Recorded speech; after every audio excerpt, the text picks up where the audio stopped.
Fala aí, rapaziada, beleza? Eu sou o Carlos e nesse vídeo nós vamos falar sobre CDI e CDB. Bom, o CDI é o Certificado de Depósito Interbancário e ele é um título emitido pelos bancos quando esses bancos fazem empréstimos entre eles. E esses empréstimos acontecem porque, de acordo com as regras do Banco Central, todos os bancos devem terminar o dia no positivo, no verde. Só que se o banco tiver, por exemplo, no dia mais saques do que depósitos, pode ser que ele acabe terminando no negativo. Portanto, então eles precisam fazer esses empréstimos, né? Na verdade, receber esses empréstimos de outros bancos para que eles consigam atender às exigências do Banco Central. E então, nesses empréstimos é emitido o CDI, Certificado de Depósito Interbancário. E esses empréstimos geralmente são de curtíssimo prazo. Então, os CDIs são gerados todos os dias, diversas vezes, por diferentes bancos. E, inclusive, o termo taxa DI é basicamente uma média que é feita diariamente entre todos os CDIs. Os CDIs também são emitidos diariamente, então essa média da taxa DI também é feita diariamente. E bom, geralmente essa taxa do CDI, ela acaba andando muito perto da taxa Selic, a taxa básica de juros. Por exemplo, hoje a taxa Selic está em 2% e a taxa do CDI está em 1,9%. Então você pode perceber que ela anda muito perto. Lá no passado, quando a taxa Selic era 5%, a taxa DI estava em 4,90%. E como essas operações entre os bancos não têm muito risco, são bem seguras, o CDI, de certa forma, é utilizado como lastro para todo o mercado financeiro, principalmente para o mercado de renda fixa. Ou seja, geralmente os investimentos, as rentabilidades, muitas vezes são comparadas com o CDI, enquanto, por exemplo, as rentabilidades em ações são comparadas com o índice Bovespa, as rentabilidades, principalmente dos títulos de renda fixa, são comparados com o CDI. Mas apesar disso, não é possível que você, investidor, pessoa física, invista o seu dinheiro em CDI diretamente, porque o CDI é Certificado de Depósito Interbancário. Então é um certificado que é emitido com operações entre os bancos. Mas para você que é pessoa física, se você quer investir, de certa forma, num banco, emprestando dinheiro para ele, existe o CDB, que é o Certificado de Depósito Bancário. E ele serve para que pessoas físicas consigam fazer empréstimos para os bancos. Muitas vezes, as rentabilidades do CDB elas estão relacionadas ao próprio CDI. Então, são, por exemplo, 120% do CDI, que seria, então está dizendo que se você investir naquele CDB, você estava ganhando 20% acima do CDI. Ou então, por exemplo, 90% do CDI, e aí então se você estivesse investindo naquele CDB, você estaria recebendo 10% a menos do CDI. Geralmente o CDI ele é calculado, né, acumulado anualmente. Então, por exemplo, hoje o CDI é de 1,9% ao ano. Bom, e os investimentos em CDB, eles acabam funcionando com um triângulo. Esse triângulo ele tem como uma das pontas a liquidez, a outra ponta o aporte mínimo e a outra ponta a rentabilidade daquela aplicação em CDB. E aí, quanto menor for a liquidez, ou seja, por exemplo, se a liquidez for só no vencimento da aplicação e maior for o aporte mínimo que você tem que fazer naquela aplicação, maior vai ser sua rentabilidade, de modo geral. E quanto maior for a sua liquidez, ou seja, você puder tirar, por exemplo, em um dia útil, e menor for o aporte mínimo, menor vai ser também a sua rentabilidade. Então, a sua rentabilidade ela gira em função da liquidez e dos aportes mínimos. Quanto menor for a liquidez e maior os aportes mínimos, maior a sua rentabilidade. E quanto maior for a sua liquidez e menor os aportes mínimos, é menor a sua rentabilidade. E para que você entenda isso, é só você pensar assim, se você está emprestando para o banco, ele quer ter aquele dinheiro por mais tempo, então ele não quer que você retire aquele dinheiro dele, e ele quer muito ter mais dinheiro, quer que você entregue mais dinheiro. Então, quanto mais dinheiro você entregar e quanto menos você precisar daquele dinheiro de volta rápido, mais rentabilidade aquele banco vai te dar, mais ele vai te agradecer por aquele empréstimo. Portanto, diante disso, é muito importante que você pesquise bem, procure saber bastante previamente ao pensar em investir em um CDB, para que você não acabe investindo em por exemplo, em 2030, que você vai retirar, e sendo que você precisa daquele dinheiro em curto prazo.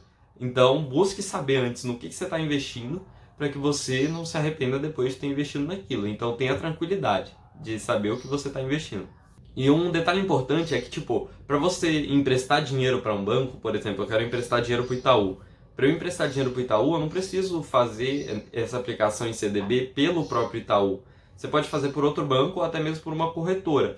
E a corretora é muito interessante porque ela vai ter uma variedade muito grande de CDBs, e hoje grande parte dessas instituições financeiras, das corretoras, tem as taxas zeradas para CDB. Por exemplo, a Rico, a Easy Invest, várias das outras corretoras, a Clear, várias têm taxas zeradas para títulos de renda fixa e principalmente para CDB.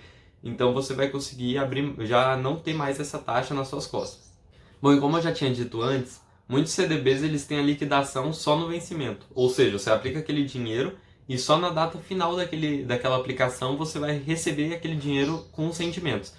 E bom, as aplicações em CDB elas podem ser pós-fixadas ou pré-fixadas. Assim como, por exemplo, o Tesouro Direto, né, que foi o conteúdo do vídeo passado. Se vocês quiserem, inclusive, assistir, vai estar aqui no iCard, acho que é aqui, e na descrição do vídeo. Mas, enfim, o pós-fixado ele depende de uma taxa de índice, por exemplo, ele depende de um referencial. Então, esse pós-fixado pode ser com relação ao IPCA, que é basicamente o índice principal da inflação para o amplo comércio, ou pode ser, por exemplo, em cima do CDI. Então, aquilo lá que eu tinha dito de 120% do CDI, ou ele pode ser IPCA mais 4% ao ano. Então, geralmente, os pós-fixados estão indexados ao IPCA ou ao CDI, enquanto os pré-fixados têm um valor percentual fixo ao ano. Então, por exemplo, 10% ao ano, 8% ao ano, dependendo da aplicação que você fizer. Outro ponto importante é que os CDBs eles podem ter valores mínimos de aplicação diferentes entre eles. Então, por exemplo, um pode ter o valor mínimo de aplicação de R$1.000, enquanto o outro tem o valor mínimo de aplicação de R$100. E, de modo geral, essa diferença entre valores mínimos de aplicação está muito relacionada à rentabilidade daquela aplicação. Então, por exemplo, os CDBs que eles têm um valor mínimo de aplicação maior, geralmente tem uma rentabilidade maior, enquanto os CDBs que têm um valor mínimo de aplicação menor têm uma rentabilidade menor. Bom, em se tratando das taxas para você investir no CDB, existem 3 taxas principais. A primeira delas é a taxa de corretagem, que é a taxa que o seu banco, sua instituição financeira ou sua corretora vai ter para que você faça aquele investimento.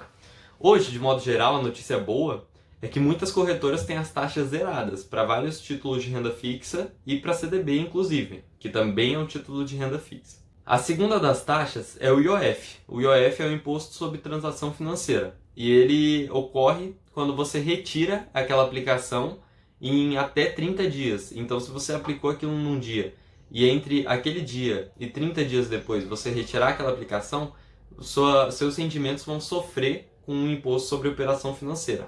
A partir de 30 dias, esse imposto é isento, então você não tem que se preocupar mais com esse imposto. E é só isso mesmo, eu tinha falado outra parada, mas é besteira.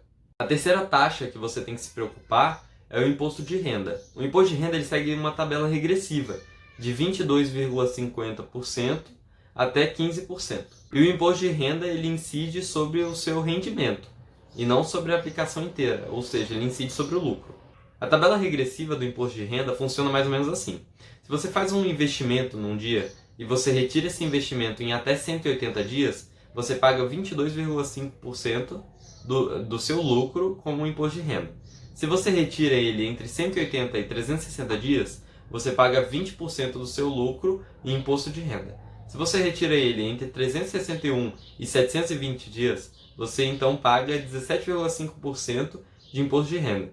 E se você retira ele em mais do que 720 dias, você paga 15% de imposto de renda, que é o valor mais baixo que você vai pagar em imposto de renda num título de renda fixa. Bom, enfim, espero que vocês tenham entendido o conteúdo desse vídeo, espero que não tenha ficado muito enrolado, e espero que vocês consigam, de fato, aplicar isso de alguma forma na vida de vocês e que isso melhore os investimentos de vocês. Espero também que isso possa ter adicionado para o conhecimento de vocês e que vocês tenham gostado do vídeo. Se vocês gostaram, compartilhe com algum amigo seu que você acha que gostaria do conteúdo e que seria importante para ele esse conteúdo. Dá o like no vídeo aí, se inscreve no canal se você ainda não for inscrito. Se você quiser ver o vídeo de Tesouro Direto que eu postei, que foi o vídeo anterior a esse, então eu vou estar deixando aqui no iCard, acho que é desse lado. E é isso. Espero que você tenha gostado do vídeo. Um abraço!